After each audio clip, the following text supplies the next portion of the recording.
অথচ সে অর্থমন্ত্রী, অর্থের ভান্ডার তার কাছে।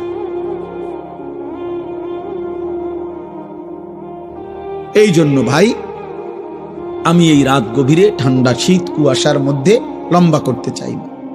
যুবক ভাই তোমাদেরকে বলি, সময় দামি। বয়স্ক বাবা আপনাদেরকে বলি, হায়াত বড় মূল্যবান। এটুকু হায়াত একবারই আর আসবে না।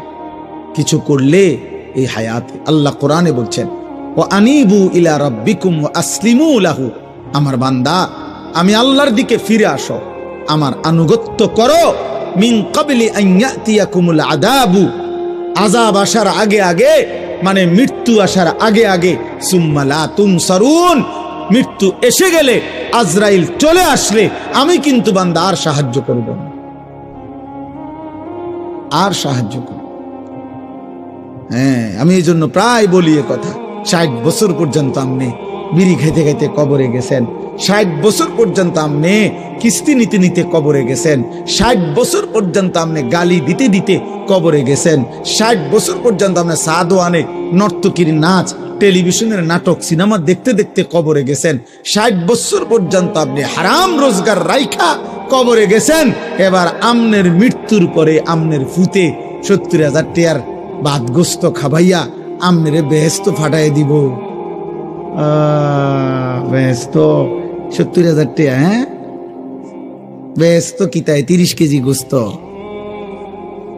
হ্যাঁ, আর এই 40টা ফার্মের মুরগা, আর এই যে আপনি যে খিরা টমেটো দিয়া সালাদ বানাইছেন আর কলির ডাল, এটির নাম বেহেস্ত।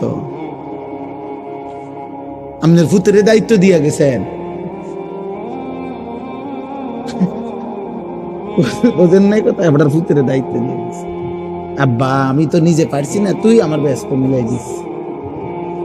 আপনার ফুতে ব্যস্ত ঠিক করে, হ্যাঁ 1 লাখ টাকা খরচ করছে, আল্লাহর রহমতে গ্যারাম সত্যি ভাত খাওয়াইছে আব্বার ব্যস্তের লেগে।